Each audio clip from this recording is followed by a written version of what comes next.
just in case. Okay.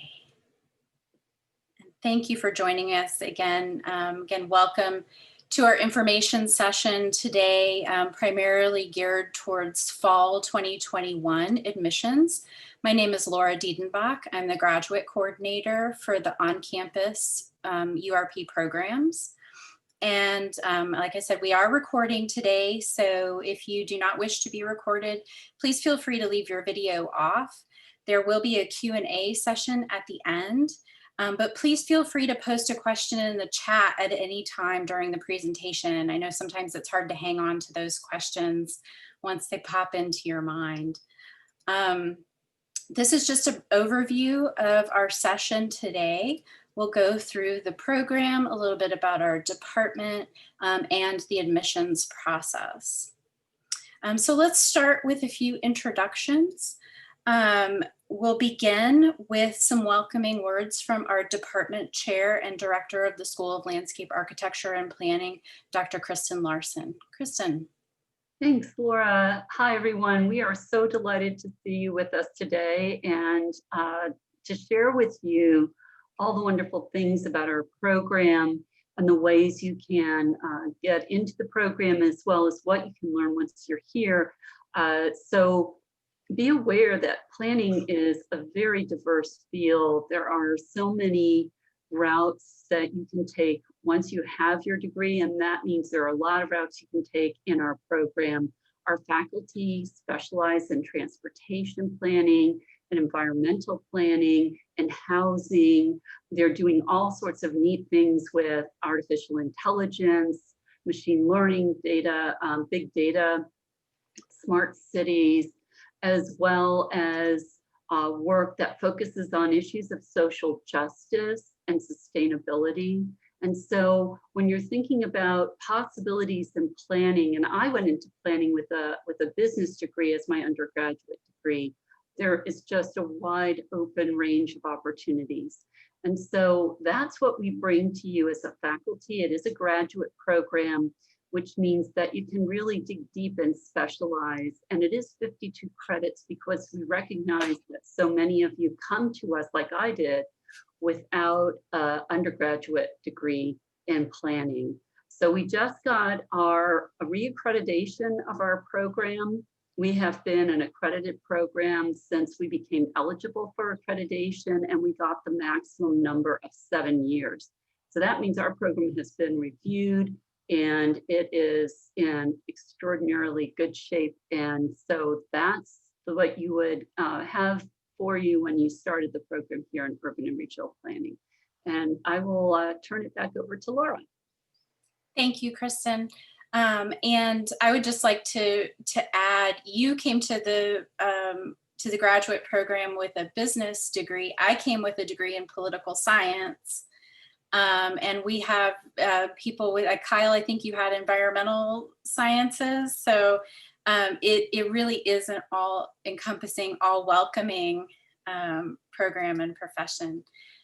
So today we have two key members of our MERP graduate team, Vanessa Niblett and Kyle Dose, and I'll give them a minute to introduce themselves. Hi everyone, I'm Vanessa. So I am the academic assistant for URP. I will be your point person for admissions. So when you send in an application for our program, I will send you email updates about where you're at in your application, if we're missing anything. And once you actually have a decision, I will send you your decision letter as well.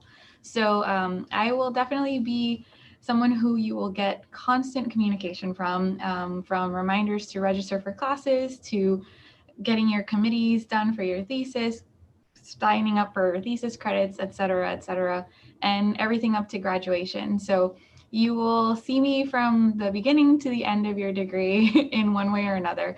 So here I am, and it's great to see all of you today. Thanks, Vanessa. Hey everyone, my name is Kyle Dost. As Laura said, I came to the program, I went through the program myself from 2015 to 2017 on campus. I do wear a couple different hats, but for the purposes of this gathering today, I'm going to be the internship coordinator. for the department. So I'll talk about that a little bit later, but I'm happy that you all are joining us. You know, I have a little quip that I say is that, you know, planning, like everyone has said previously, planning is a found degree and a found profession. And it really just opens up a lot of different avenues for you to do really whatever you want to do in life. You can overlay it with a number of different passions that you have. So I'm happy that you're here. I'm happy that you're interested. And I'll go ahead and toss the mic back to Laura. Okay, thanks, Kyle. Okay, so let's get started with an overview of our department and the program. So for those of you who may not be already with us here in Gainesville, we are in Gainesville at the University of Florida. The University of Florida was established here in Gainesville in 1906, and we are the land-grant and flagship university of the state of Florida. We are the number 6 ranked public university in the country, and that provides a lot of opportunity right here to study on campus. And we'll talk a little bit more in a little while about some of the offerings, but just the strength of the diversity and resources and talent and innovation on our campus really makes the University of Florida a very unique place. And here we are situated in the city of Gainesville with its motto where nature and culture meet, which is very true. We're a small college town, but we are centrally located in North Central Florida. We are in the heart of some very unique environmental places with springs and rivers and prairies and wetlands and lots of opportunity to engage with a community that's small enough that our students can really make an impact with their engagement and involvement. One of our students was just recently appointed to the city's plan board, and we are so proud of her, but the opportunities that are afforded through being located in the city of Gainesville for learning and research and engagement are unparalleled. The Department of Urban and Regional Planning, as Kristen said, was established in 1975, and we have been continuously accredited since 1978. I know for sure that that's longer than a lot of you've been alive, so feeling like it's a very long time. We're very proud of our track record and our accomplishments as a department. We have a very low student to faculty ratio, and I know that that's important when considering graduate school, that you are being taught by faculty in an intimate environment where you are having that sort of deep instructional and research mentorship. We also have an excellent employment ratio with our last year's graduates. 97% of them are employed in the planning profession or they have entered PhD programs. So we are very proud of our graduates' accomplishments. And we have graduates who work all across the country and internationally in a diverse range of planning careers. So let's talk a little bit about our program. Our master's program is a 52 credit program. And I'll talk in a little more detail about each of these different components. So our 24 credit core curriculum provides professional skill, or provides you with a theoretical and practical foundation of planning. And then everything else in the program builds atop these foundational classes. So you can see that we have classes in history and theory, law, ethics, urban economies, and we've got some methods classes, both in quantitative data analysis and research design. And then the urban planning project is a studio course where you engage with a project about a specific planning topic. Then building on that are our 9 distribution classes, and these classes are designed to provide professional skills and practice-based knowledge in a more sort of at a finer grain than our foundational courses. And then finally, and I think, well, maybe not finally, but what I think is one of the most unique aspects of our program is that we have these unrestricted electives, which means that you get to tailor your program in a way that you find best enhances your study. So you can use these 12 to 13 credits to take additional, more specialized planning courses within the planning major itself, or you can use those courses to engage in a graduate minor. And almost any graduate program at the University of Florida can be made into a minor. And so the opportunity for you to bring in anthropology or bring in sociology or bring in real estate is an opportunity to further enhance and deepen your expertise in your chosen subspecialization. Additionally, you can take advantage of graduate concentrations or certificates. Usually they're 12 to 18 credits, but you can see listed here are the ones that our students most commonly engage in. They generally have an interdisciplinary focus, and they are almost all, except the pending urban analytics one, outside of our department. So you're working with more faculty in a different part of the university. And then we also have joint and concurrent degrees for those of you who really want to maximize your graduate experience. You can get a joint degree with you can get a joint degree with the law school and get your MERP and your Juris Doctor, or you can do concurrent degrees. And our most common current concurrent degree, which is 2 master's degrees at the same time, is a partnership that we have with the College of Engineering and their Masters of Transportation Engineering. But you can make a concurrent degree out of any graduate master's program. So there are many, many offerings that you can use to really enhance your time in the program. So we also have optional specializations, and specializations are sort of a curated listing of classes that will provide an intensive study and focus in courses and research on one of these 3 following topics. So there's environmental planning, there's transportation and land use, and then there's information technologies for planning. And these specializations, you work more closely with the faculty that are aligned in those specializations. And then oftentimes your thesis, which we'll talk about next, or in a couple slides, will also be focused within that specialization. So you really go deep when you go into one of these specializations, and you come out with some very specific skills and knowledge base. And so now I'll turn it over to Kyle to talk about our professional internship. Thanks, Laura. So our internship is a requirement for all of the students in our MERP program.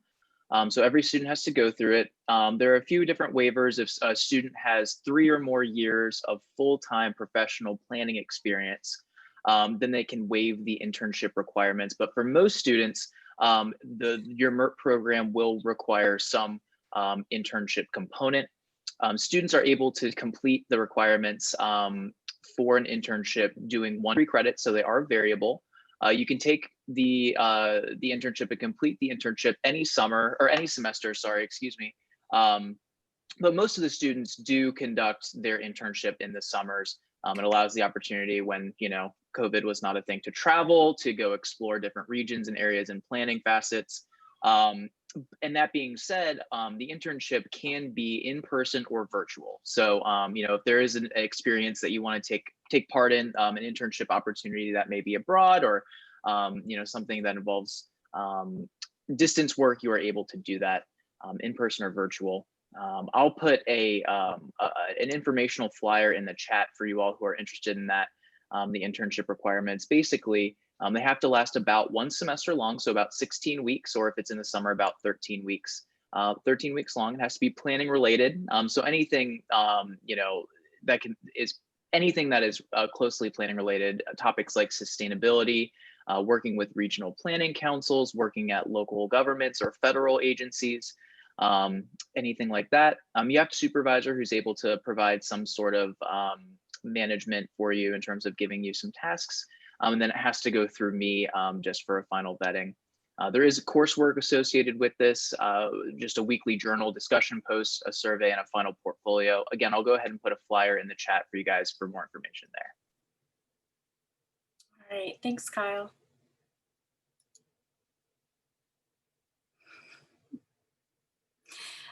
So our program is a thesis requirement program. And basically what that means is that it allows you to conduct intensive research in a planning topic of your choice. And it's typically engaged during the last year of your program. And you'll engage in thesis research and then work closely with the faculty that comprise your thesis committee to conduct that research. And so really it's with all, it's whatever sort of specific question emerges for you or interest emerges for you as part of your program. Usually for a lot of us, it has to do with a question that we went like, oh, I wonder why, or how does that happen? And then off we go with our research. So next, Slade Downs, who's one of our existing students, and he is the president of the Student Planning Association, will say a few words about the Student Planning Association. Hey everyone, like Dr. Deemock said, my name is Slade Downs. SPA is basically the student organization that handles a lot of the professional development for planning students, as well as any kind of events. And we have guest speakers come and talk. Juan Castillo at the City of Gainesville, he comes just about every semester to because he's a fairly recent grad from the program. We have good ties to a lot of the local professional organizations as well, Florida APA, San Velasco section. We organize the trips to the state APA conference. It was virtual this year, so we didn't go to the conference this year, but last year we went when it was in Sandestin. Same goes for the National Planning Conference. We organized trips to those conferences. Again, it was virtual this year, so no big travel organization this year, but we have a lot of events. We've got a book club going. Our focus really this semester, more so than others, has been getting students involved and together, especially, over Zoom, because, a lot of people are feeling isolated at the moment. We normally have a spa tailgate. We had to do a virtual one this year, virtual happy hours, all that stuff. So, SPA is really the organization that keeps the student life going at the Urban Regional Planning Department. If you guys have any questions at the end about student life or about SPA in general, I'll be here at the end to answer those. Great, thanks, Slade. You guys have been doing a great job this semester with trying to keep everybody in the mix. It's hard to not be in the classroom all together. So you guys have done a really good job of keeping everybody together and keeping everybody engaged. So thank you. Thank you. It's appreciated. Okay, so let's talk a little bit about funding, because you might be wondering how you want to pay for graduate school. So maybe we can give you some thoughts on that. So while COVID has certainly complicated our ability to conduct research, we are proud to say that approximately 70% of our current students receive merit-based aid in the form of scholarships, assistantships, and awards. Our assistantships depend on faculty funding and research needs. So I would encourage you to visit our faculty page to learn more about our research, and then provide information about your skills and your work products and your experience in your application, because that's really how we determine who is a good fit for those assistantships in coordinating with faculty and their research funding and needs. So, and also thinking about when we do travel to conferences, and even with the virtual conferences, we provide funding to attend both the state and national conference and other conferences, so that students have the ability to engage in professional development and increase their professional networks as well. So that leads us to a brief discussion of our research centers within the department and the college. We have 5 different research centers that are located within the Department of Urban and Regional Planning and are directed by our faculty. And we have students that are employed as assistants, both student assistants and research assistants in all of these centers. In addition, we have a center and an institute that exist at the college level that our students engage with in research as well. One is the Schimberg Center for Housing Studies, and the other is the Florida Institute for Built Environment Resilience. So there's a lot of opportunity to engage in research, both sort of at the course level or the project level, and as an assistant, and to sort of really deeply engage with these project-specific research opportunities. And so the last thing before we get to Q&A is a little bit about our admissions process. So our priority deadline for fall 2021, and by priority we mean sort of first consideration for funding, is January 15th. Then our final deadlines, one for international applicants is May 15th. The one for domestic applicants is June 15th. And we have rolling admissions that start with that June 15th date. So we review applications as they come in. The typical review process, given that also the Office of Admissions and the graduate schools involved in our reviews, is generally 2 to 4 weeks. And then we start to send out offers of admission in late February, and then they continue through June.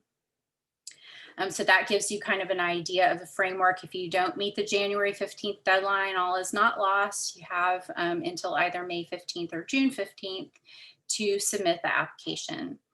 Our application process, I'm going to put a document in the chat, and it will give you more details about the different components of the application. You can also find this under application procedures on our website. And so I won't go into a lot of detail about those, and I'll just respond to questions. But the one thing that I do want to talk about, because it's the question that I've been getting the most over the last couple months, is do I need to submit my GRE? Like, I know it says you don't want it, but do you mean it? Kind of question. So here's the deal. Before COVID, when we were making our decisions about the fall application cycle in 2019, we were presented with the opportunity from the university to no longer require the GRE. And we felt like this was an amazing opportunity to align our application procedures with our values. And the idea was that the GRE represents this antiquated and inequitable standard for our application process that was just in conflict with not only our department's values for social justice and equity, but our profession's values as well. And so we were so happy to jettison it because frankly, it didn't matter as much as undergraduate GPA, letters of recommendation, personal statement, you as an applicant, which is not represented by a standardized test. So I say all of that to say, we mean it. It isn't one of those recommended but not required. We don't want it.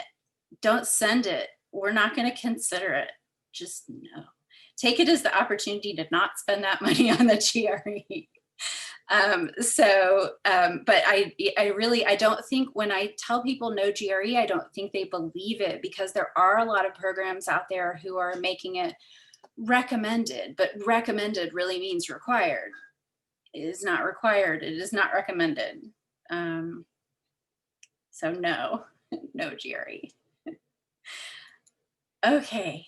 So I'm going to stop my share and it's time for our questions now. Kyle, is that the admissions guide that I was talking about? Okay, thank you for posting that. Thank you. Yes, of course. Excellent. All right, so now we open the floor to your questions. You can either use the little raise your hand button that's in the reactions at the bottom, I guess, or, well, not really. Where is that? It's somewhere around here. And, or you can just kind of wave me down in the window. I can see everybody. Laura, I have something to add real quick. Of course. I think one of the things that I hear from people from time to time that really attracts them to planning is that you learn about these ideas and these important concepts and policy, but the thing about planning is it is connected to action. It's connected to community engagement. It's connected to the environments within which we live. And so that makes it that much more meaningful. And I think this is the only profession that really does that. So it allows you to explore all these different areas in very meaningful ways. Thank you. It is important. It is one of those things where, you know, I don't know, for the rest of us who have gone through or who are in planning, you know, it's kind of one of those, once we found it, it was just like, it was it. And I think because it fulfills all of those things that you talked about, you know, that it just connects everything. And then is ultimately about people and creating healthy, safe, and lasting places. So, questions? I have a quick question about the urban analytics certificate you mentioned that's like pending, I guess, for approval. Could you just talk more about like if that would be approved by next year, and just talk more about what that certificate entails exactly? Kristen, I don't know if you want to provide more details on this. I know it is in the works and going through the process, but I do not know about timing. Yeah, a certificate goes through the process much faster, and I have been nudging the upper level administration at the university. It seems to be stuck in a particular office, frankly. And I have been in contact with them because once it moves out of that office, I think it's possible that we could have it in place for fall of 2021. And that would be what everybody would want. We have faculty that are just poised to teach further in this area. And we all recognize, we were just all at a virtual conference last week, a lot of the faculty, and we were learning even more about this and what's happening with this. And it's very relevant for right now. So I am working to make sure that it moves through the process and is in place by fall of 2021. And because it isn't a full-blown additional degree program, it should be, but I will be vigilant in making that happen, because I know there's a lot of desire among our faculty and among the students to get it in place.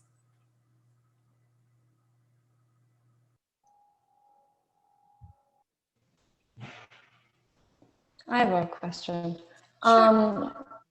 So with COVID, this is, as everybody I'm sure is feeling, a strange time to apply to grad school since we don't know what's going on in a year and not. So my question is, personally, I, thrive in in-person classrooms. I'm looking, an assistantship is, pretty much a requirement for me.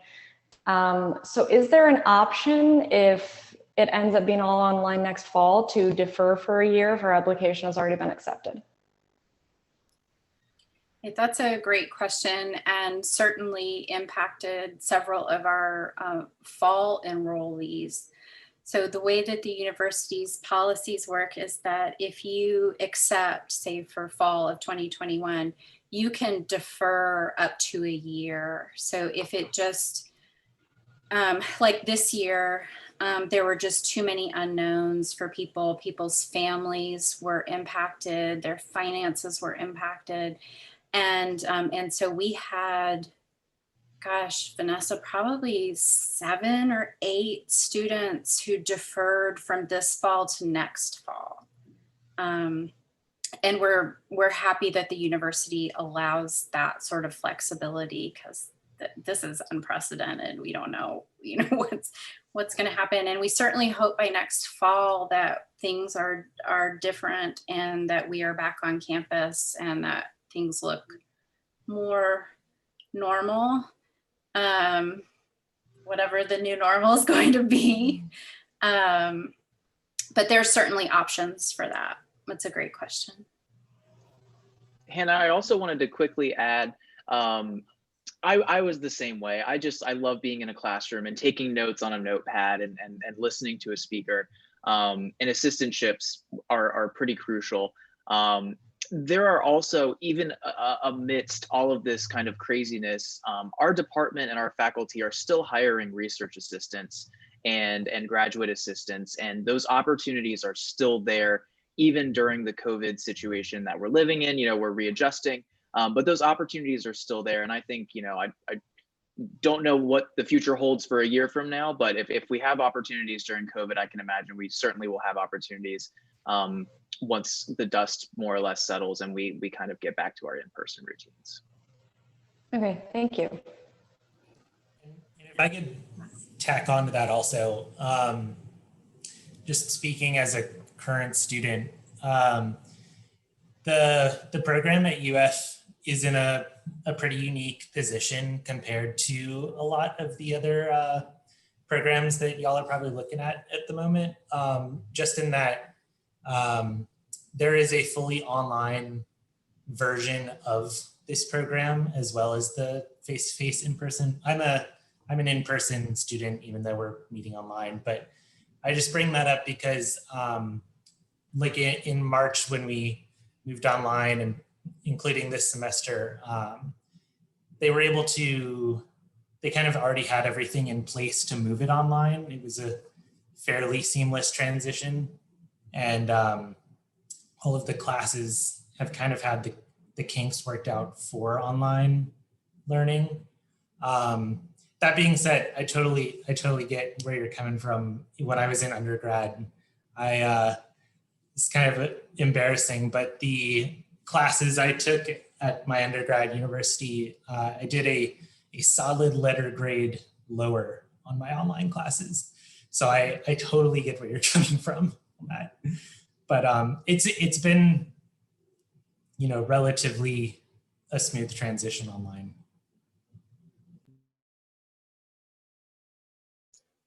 Thanks, Slade. Other questions? Do you think you could speak a little bit more on the combined degree program with the SBE undergraduate degree and just like how that all works? Oh, sure, Alexa, I'd be happy to.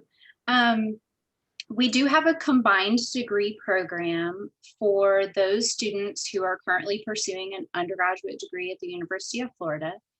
Our master's program can be combined with any undergraduate degree. So even though we closely work with the sustainability and the built environment program, anybody can join us.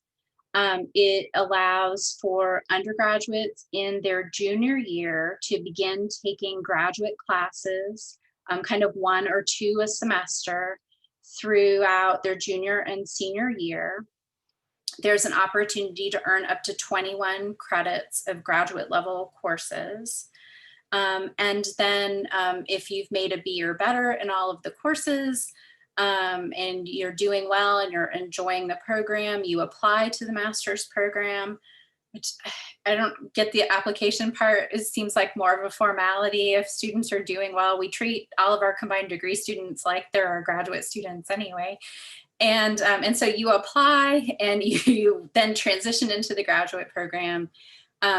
Those credits that you earn while you're an undergraduate that are graduate credits apply to your undergraduate degree, and then they transfer into your graduate program when you begin the graduate program. So that is what makes it basically a 4+1 degree, where you come in with 21 credits and then you complete your remaining credits and your thesis and your internship in a year is possible. Generally, it's more of like it's 3 semesters. So I always include the summer in there as well, because that's generally the intern part. But it's a great program. We have, I think, 22 people in the combined degree program right now. And like I said, they're not all SBE. The majority of them are SBEs. We love our SBE students, but we've got anthropology and political science and environmental sciences and wetland scientists, and it's a good group. So if you're interested in the combined degree program, I'm happy to talk with you about that more as you get ready for that. When do you usually apply for the combined degree program? You can apply at any time, but most students do that during their spring semester of their sophomore year. You guys come in with so many credits now, I don't even know what that means anymore. It's like, I don't know, I rely on the undergraduate advisors to tell our undergraduate students when it's time within their tracking to apply. So I was wondering if you could clarify the specializations and the certificates and sort of what combinations of those you can make, because it seems like there's a lot of options and a lot of potential combinations. There are. So the first option is a graduate minor, and that's probably the most straightforward option. It's outside, you're doing a 12 to 15 credit minor concentration in another department. You're taking their graduate classes. And some graduate programs have a very structured minor. Like we have a very structured minor. We have a core class, and then you have some elective classes to take. But other programs, it's sort of, you just make it up based on what your interests are. So big programs like anthropology or sociology or political science that are very diverse, you could create a minor within those programs that are in a very specific sort of focused area. So like urban sociology or urban anthropology. The certificates and concentrations are specific programs. Generally, they're outside the department. They're between 12 and 18 credits, and they are very sort of rigid programs. So they are specifically defined classes that you take in a particular sequence, and that those certificates and concentrations have kind of a path that you're on.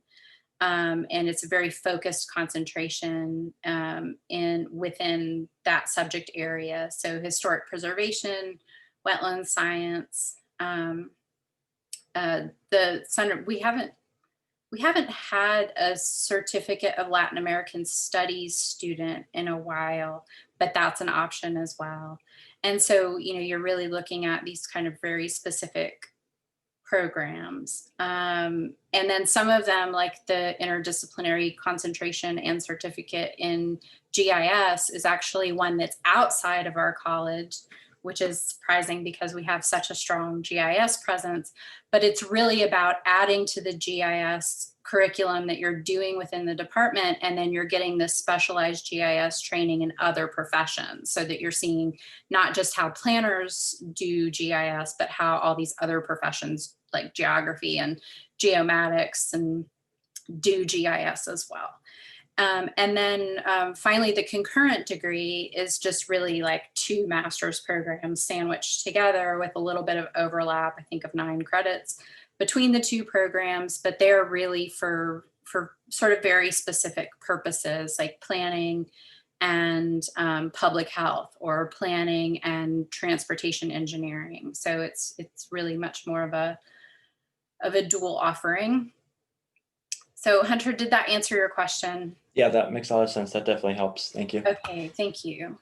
Can I tag team on that a little bit? Absolutely. Because the other part of it is that you get to work with, in some cases, with faculty outside of our department and our college. And I think that's a real benefit of, we're like a little village in a larger urban area. And so you get to get the expertise of those folks outside our college. And I wanted to circle back to Luke's question about the certificate in urban analytics. So that process has gone outside of our department in college, and so it's going through review at the university level. And then once it gets approved, we'll get the high sign that it's all ready to go.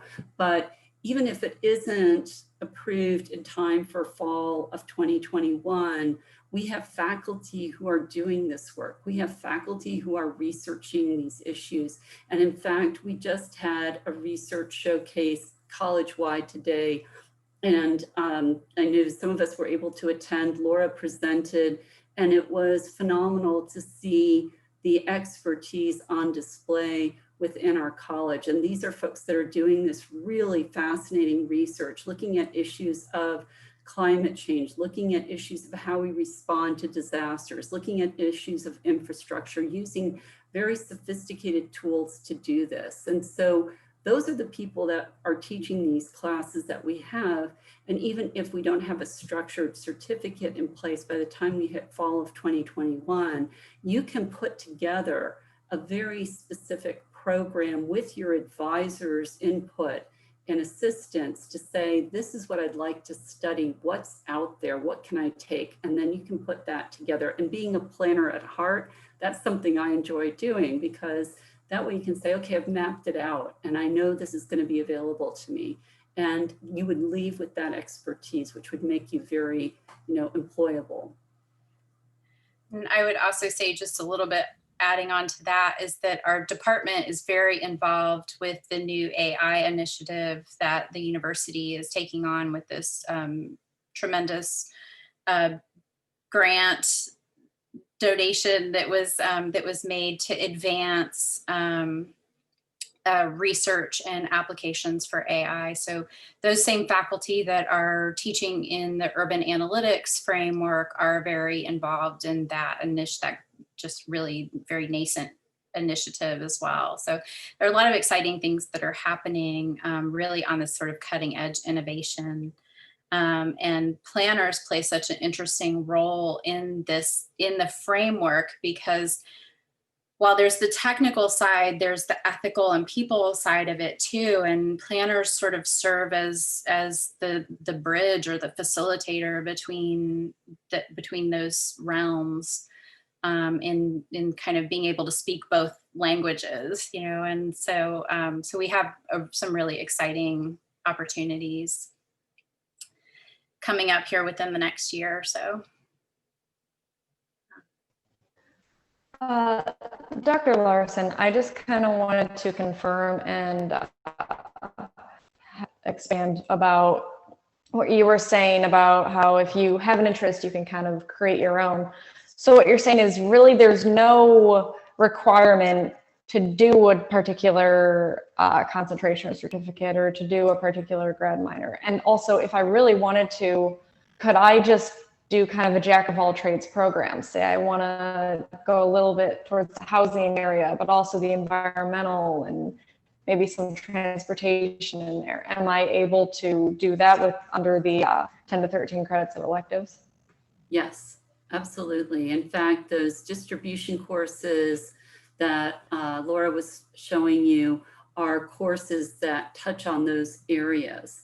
So I graduated, even though I took a lot of historic preservation courses when I was in the program, I graduated and got a job as a current planner working with land use and current development issues. And I felt that the program really prepared me for that. And we certainly have our students who go that route, that choose to do that. And I was just talking to a student today who's really fascinated by tourism. And so there's a course that's taught over in tourism that our students have taken. So there are courses in museum studies and anthropology. There are courses on grant writing, and all of these courses are relevant. And as you put together your idea for what you want to learn in the program, we work with you to discuss what your interests are and where you want to grow, which is the great part of graduate school. So yes, that's all part of it. Thank you. You're welcome. Our curriculum is really designed, if you just want to pursue a generalist track, which those of us who as practitioners were generalists, meaning you have to know everything about everything, you can take classes in transportation, environment, housing, economics, design, and really just within the department. You don't have to go outside the department to get a really diverse career-based generalist track education, which most planners are in their jobs are really working as generalists. Or one of the great things about planning is that you could start out as a generalist and move towards transportation planning. You could start out as a transportation planner and move into real estate entitlements. You can, there's a lot of opportunity to transition throughout different subspecializations of the profession. So it's not like planning just locks you into one particular profession for the rest of your life. Planning is incredibly diverse. And yeah, we provide a really good, robust planning education, even without all the extra bells and whistles that the university provides.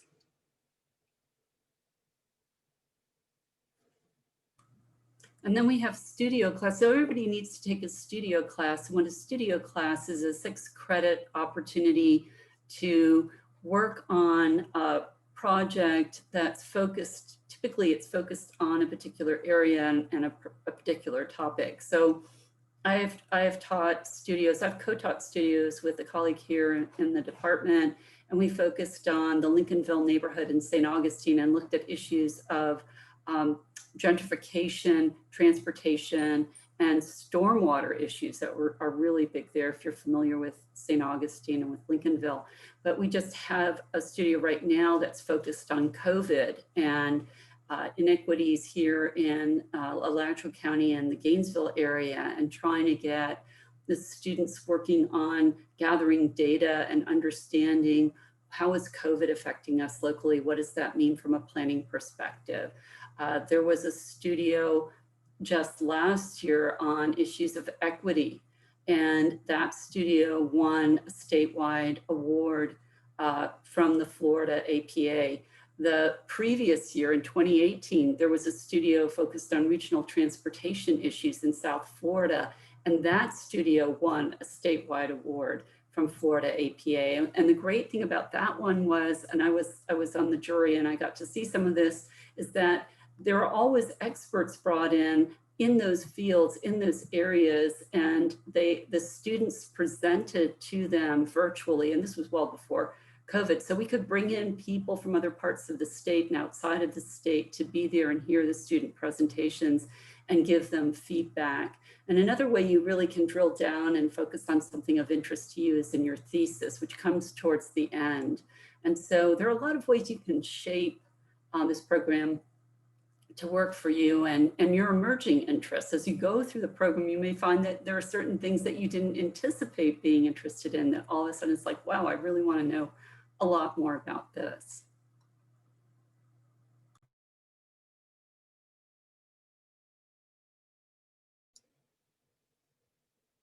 Okay, we still have a few minutes left if anyone has questions.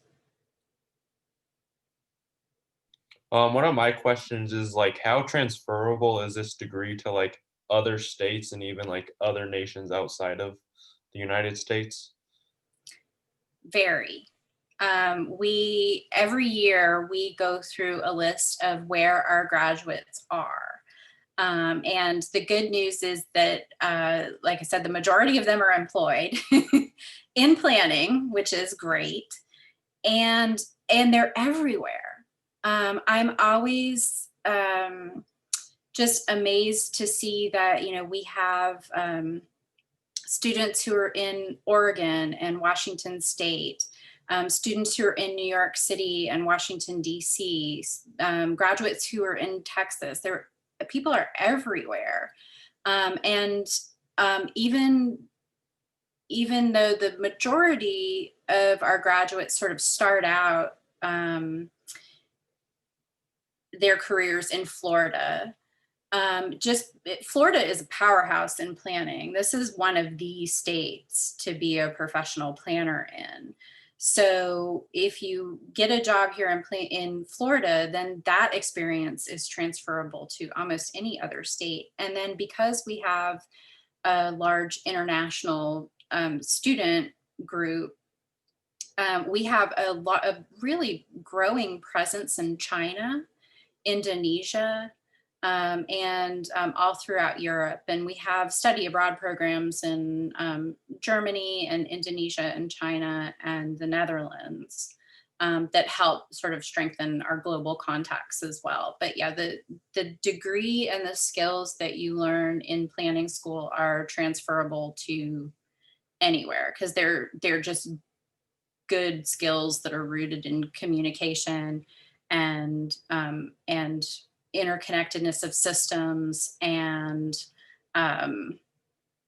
you know, all the sort of good skills that make a professional with the particular focus on planning. So I don't know, Kristen or Kyle, if you have anything that you want to add to that perspective. Yeah, if you look at our website and you look at about, there are measures there, measures of student success that we have to list there, and that's per our accrediting board. And so we have tracked for quite a number of years where our students end up, and we're required to report that a year after they graduate.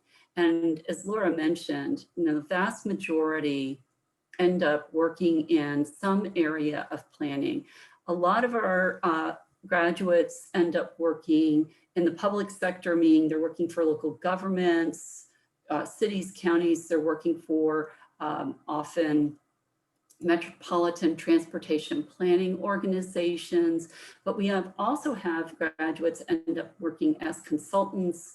A number of them doing tech work that's really interesting, that connects, planning and technology in really dynamic ways. And then we have students who, as I said, work from consultants, but those consultants are working all over the world. So those students are getting experience, I shouldn't say students, alums are getting experience working in other parts of the world.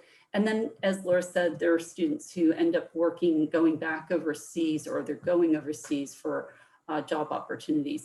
But the degree qualifies you to be a certified planner. And so both Laura and I are certified planners. And there is now, with the certification, you can get started as you're a student. And that certification is recognized everywhere. So you'll notice that after our names, you'll see AICP, and that reflects that certification. I have a couple quick follow-ups, because that's just so hits the nail on the head of what the program and the department can offer you. Is I speak for my experience as well as others, is that you can make this program and this degree whatever you want it to, whatever your passions are, whatever your prerogatives are, whatever your research interests are. You are able to do it with this program. You can work with specialty faculty in that field. If you want to study abroad, you can we have a whole bunch of study abroad programs. If you want to take classes outside and explore, or if you want to dive in, I mean, even specifically with our courses, there's so much opportunity for you to choose the case study for a lot of different things. So if you're interested in a specific case in a specific state, in a specific city or a country, you just have so many opportunities to run with your passions with this program. And then afterwards as well, I mean, I can attest to what Dr. Larson is saying in terms of being marketable in all the different kind of realms of planning. I was in private planning as a consultant, and now I'm back in academia. Dr. Larson and Dr. Diedenbach, I think, both took similar kind of paths in terms of navigating in the public, private, and back to academia as well. So it's all very transferable. And my end note is, again, whatever your passions are, you can achieve those with this program. I would say, just anecdotally, a couple of the interesting ways that I think our profession is reinventing itself was really came to the foreground when we were looking at our last year of alumni graduates and where they're employed. So we have a graduate who's working for Amazon in urban analytics. And I thought, oh, well, that was the key to me to think, we've got planners who are working in global real estate companies, and we have planners who are working in these sort of very for NASA as a master planner for NASA. Yeah. So for NASA as a planner, and like NASA has planners, so that's exciting. And then one of the students, or one of the graduates that I graduated with, so knowing that our program has this, long track record of people ending up in some really interesting and diverse fields, is he works for the Department of Defense doing urban analytics or whatever he's not supposed to talk about. But that's, you can end up in professions and careers that you don't even know about right now, and that those skills are going to stay with you. So that's the exciting thing about really rethinking what there's sort of like traditional planning careers or jobs, and then there's this whole other field of evolving technology and innovation, and different places that are recognizing that planners have good skills and that they need planners. So we see planners all over the place.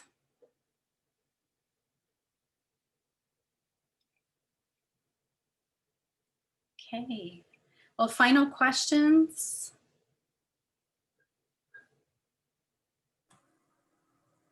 I just want to say that if you have questions that emerge after this, please feel free to reach out to us, because we are more than excited, as you can tell, to talk about the program.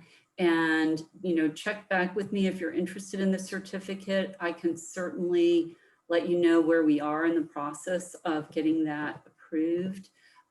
So feel free.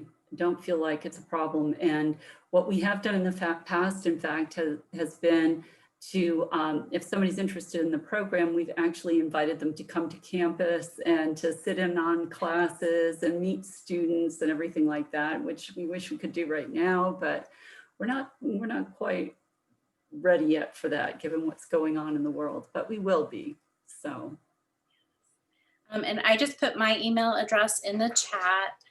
Please feel free to contact me if you have any questions moving forward. Part of my job is to answer all those questions and also connect you with faculty that you think you might be interested in working with. Sort of your liaison to that as well. And so I would encourage you to do that. And and I see Kristen's put her email in the chat as well. So truly do contact us with any questions or comments or things that you have. And unless there are any other questions, we will conclude for today. I see Slade's put his email in the chat as well. So you can contact him and also connect in with SPA on Instagram at Urban Gators. Is that one? And then Yeah. email as well. If anyone has any questions about student life or just like some more kind of informal questions, shoot me an email, send SPA's Instagram a DM, like feel free. All right, thank you. And thank you all for attending today. We really appreciate your interest and have a great rest of the week. Thank you. Have a good day. All right, bye Thank you. everybody. Thank you. Thank you for coming.